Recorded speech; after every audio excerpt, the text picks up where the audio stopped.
Hello friends. तो आज मैं आपको बताने वाला हूँ कि सेंट्रल बैंक ऑफ इंडिया में निकली है जॉब, वो भी कॉन्ट्रैक्चुअल बेसिस की है। कॉन्ट्रैक्ट पीरियड है, मतलब कि संविदा वाली नौकरी है इसमें, तो संविदा पे आपको रखा जाएगा। तो ये निकली है सेंट्रल बैंक ऑफ इंडिया सामाजिक उत्थान एवं प्रशिक्षण संस्थान, ठीक है, यहाँ पे आके निकली हुई है। तो इसमें पहली पोस्ट में है इनकी फैकल्टी की, जो Shahdol Anuppur and Dindori centre on contractual basis. तो मैं आपको ये क्लियर कर देता हूँ, ये शहडोल अनूपपुर और धिंदोरी डिस्ट्रिक्ट में निकली हुई हैं और ये किस चीज़ की हैं, कॉन्ट्रैक्चुअल बेसिस पे है, ठीक है।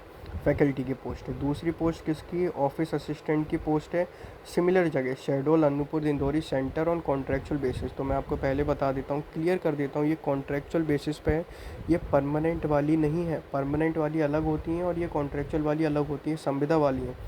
बाद में अगर परमानेंट करते हैं तो उसकी गारंटी मेरी नहीं है, ठीक है। तो लास्ट डेट है 25/7/2023, मतलब 25/7/2023 से पहले आपको इस एप्लीकेशन को भर देना है, ठीक है। इस एप्लीकेशन को भर के दे देना है। और जो लोग इसको 25/7/2023 के बाद देने वाले हैं वो ना दें, कोई मतलब नहीं है, कुछ नहीं होने वाला आप लोगों का, ठीक है। 25/7 से पहले दे देना भैया, 25 जुलाई से पहले।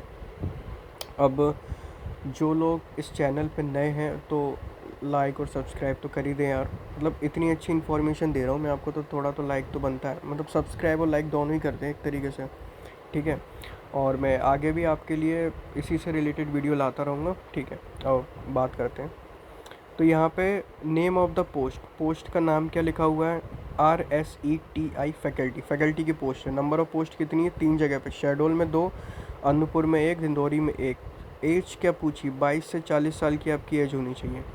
पोस्ट ग्रेजुएट होना चाहिए, MSW MA होना चाहिए, rural development MA, psychology, sociology, BSc agriculture, BA BEd और कंप्यूटर की नॉलेज होनी चाहिए। और इनका एक और चीज़ क्या कहना है, लोकल लैंग्वेज आपको आनी चाहिए और उनके घर के आसपास रहते हो तो ज़्यादा अच्छा, मतलब कि MP में रह रहे हो या इनकी डिस्ट्रिक्ट के पास रह रहे हो तो बहुत ज़्यादा अच्छी बात है, ठीक है। अब ये कहाँ पे निकली, शहडोल अनूपपुर और धिंदोरी, ठीक है। एज क्राइटेरिया क्या था, 22 से 40। दूसरा पढ़ते हैं असिस्टेंट की पोस्ट, शहडोल में 1 निकली है, एज क्राइटेरिया 35 साल से कम होना चाहिए, BA मांगा है, BCom मांगा है, कंप्यूटर की नॉलेज मांगी है, BSW मांगा है। अदर क्राइटेरिया में क्या बोल रहे हैं ये लोग, अदर क्या क्राइटेरिया में बोल रहे हैं, लोकल लैंग्वेज, लोकल लैंग्वेज मतलब कि हिंदी लैंग्वेज, मेरे ख्याल से शायद MP में हिंदी लैंग्वेज चलती है, तो हिंदी लैंग्वेज आपको आनी चाहिए। उनके घर के आसपास रह रहे हो तो अच्छी बात है, आपका हो जाएगा सिलेक्शन, ठीक है। अब हम बात करते हैं, अगर आप पहले से कहीं पर काम कर रहे हो या किसी के यहाँ आप हो तो उनका एक्सपीरियंस सर्टिफिकेट इसमें लगेगा। तो वो आपको कब एप्लीकेशन के साथ देना है, ओरिजिनल कब देना है, जब इंटरव्यू होगा आपका तब आपको ओरिजिनल देना है, तब देना है जब होगा, ठीक है। अब मैंने आपको पहले ही बता दिया था कॉन्ट्रैक्ट वाली जॉब है, ठीक है। The candidate shall be appointed on contractual basis for a period of 1 year, 1 साल के लिए आपको अपॉइंट करा जाएगा। 1 साल के बाद कोई भरोसा नहीं है आपका, रिन्यू भी कर सकते हैं, नहीं भी कर सकते। सोल डिस्क्रिप्शन बैंक के ऊपर डिपेंड करेगा, आपके परफॉर्मेंस के ऊपर परफॉर्मेंस देखा जाएगा कि आपका परफॉर्मेंस कैसा है। अच्छा परफॉर्मेंस होगा तो आपको रिन्यू कर देंगे, अच्छा परफॉर्मेंस नहीं होगा तो आपको रिन्यू नहीं करेंगे, बाहर निकाल देंगे, सीधी बात, क्लियर कट, ठीक है।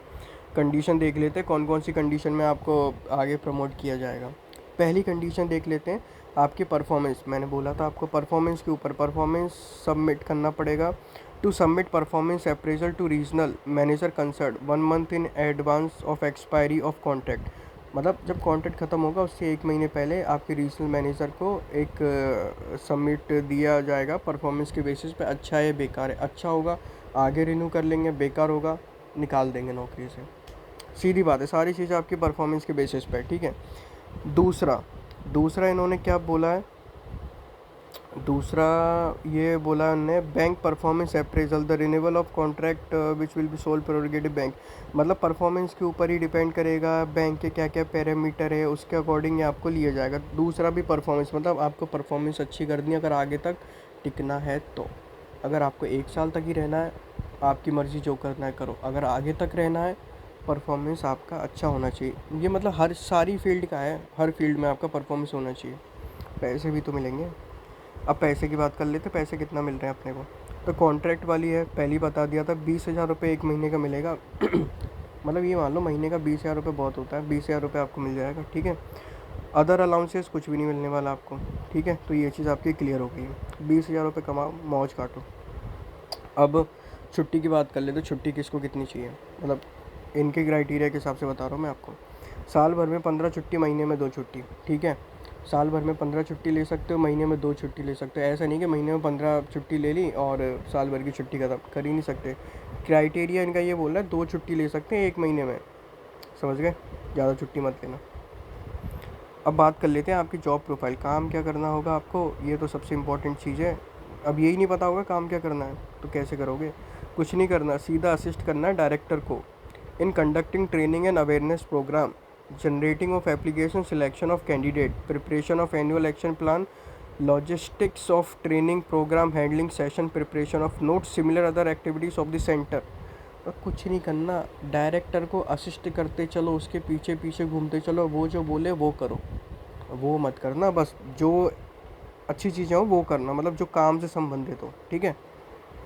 अब बात करते हैं ऑफिस असिस्टेंट की। पहली वाली किसकी थी, फैकल्टी की थी। अब दूसरी वाली बात करेंगे ऑफिस असिस्टेंट की। ऑफिस असिस्टेंट में क्या मांगा है, फिर से असिस्ट कर दो डायरेक्टर को, डायरेक्टर को असिस्ट करो faculty in functioning of institute, voucher बनाने में, मतलब जो ये डायरेक्टर कहता जाता है ना वो सारी चीज़ें आप करते चलो धीरे धीरे करके। 1 साल तक रहोगे, 1 साल के बाद भी रहोगे, एक गारंटी है, पर डायरेक्टर से बना के रखो बस, ठीक है। अब बात कर लेते हैं सिलेक्शन प्रोसीजर। सिलेक्शन कैसे होगा, पर्सनल इंटरव्यू लिया जाएगा एलिजिबल कैंडिडेट का, जो क्राइटेरिया में फुलफ़िल होंगे। क्राइटेरिया ऊपर मेंशन करके रखा हुआ है मैंने ऑलरेडी, तो अब जो क्राइटेरिया में क्राइटेरिया में फ़िट हो रहे होंगे उनका इंटरव्यू होगा, और डिसीजन बैंक का होगा कि भैया इनको लेना है कि नहीं लेना। नहीं तो आप सोचो कि मेरा तो इंटरव्यू अच्छा गया था तो मेरा तो सिलेक्शन हो जाना चाहिए, तो आपके ऊपर डिपेंड नहीं करता, बैंक के ऊपर डिपेंड करता है कि बैंक आपको लेगी कि नहीं लेगी। बैंक डिसाइड करेगी, सोल अथॉरिटी बैंक के पास है, आपके पास नहीं है। अब बात करते हैं सबमिशन ऑफ एप्लीकेशन। एप्लीकेशन आपको 25 जुलाई से पहले पहले दे देनी है। 25 जुलाई के बाद अगर एप्लीकेशन दोगे, एप्लीकेशन आपकी मानी नहीं जाएगी, मतलब कोई मतलब नहीं है ना 25 के बाद देने का, जब इसमें साफ साफ लिखा है तो। No application shall be entertained beyond the stipulated date, incomplete application will be reject. Incomplete application बिल्कुल मत दे देना।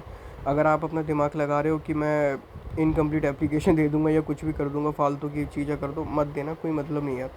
तुम्हारे चक्कर में और लोगों का नहीं हो पाता, सीधी बात ये है, ठीक है। एप्लीकेशन फ़ीस की बात कर लेते, पैसा कितना लगेगा, कोई पैसा नहीं लगेगा, फ्री ऑफ कॉस्ट है। देखो लिखा, there is no application fees prescribed, मतलब कोई भी भर दो यार, मतलब जिसको करना है वो तो भरो ही भरो, और जिसको ऐसा लग रहा है कि मतलब मेरा नहीं हो पाएगा वो भी भर दो यार। मतलब एप्लीकेशन फ़ीस तो मांगी नहीं गई ना, तो कोई भी भर सकता है।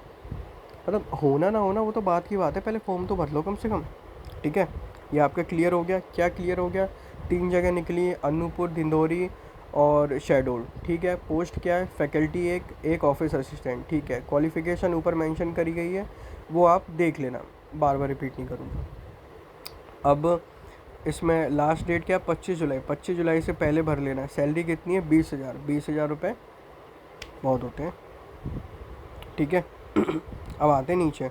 अब नीचे इनका दिया गया फॉर्म, ये फॉर्म को फिल कर लेना। कोई भी छोटे से छोटा बच्चा इसको फॉर्म को फिल कर लेगा, कोई बड़ी बात नहीं। नाम डालना है, एड्रेस डालना है, पासपोर्ट साइज़ फ़ोटो लगा दो, मोबाइल नंबर डाल दो, जेंडर लिख देना, जो कोई भी आपका जेंडर हो। एप्लीकेशन वाला मत लिखना, मोबाइल के एप्लीकेशन वाला जेंडर लिख दो, ठीक है। इतने तो समझदार हो ही आप। तो सारी चीज़ें इसको फुलफ़िल कर देना, क्वालिफ़िकेशन लिख देना, फैकल्टी यूज़ के लिए उसका वो कर देना, सारी चीज़ें लिख के साइन वाइन कर देना, साइन वाइन करके इनको भेज देना। भेजना कब है, 25 जुलाई से पहले, ये चीज़ ध्यान में रखनी है आपको। अब अपन बंद करते हैं। Thank you for watching this video.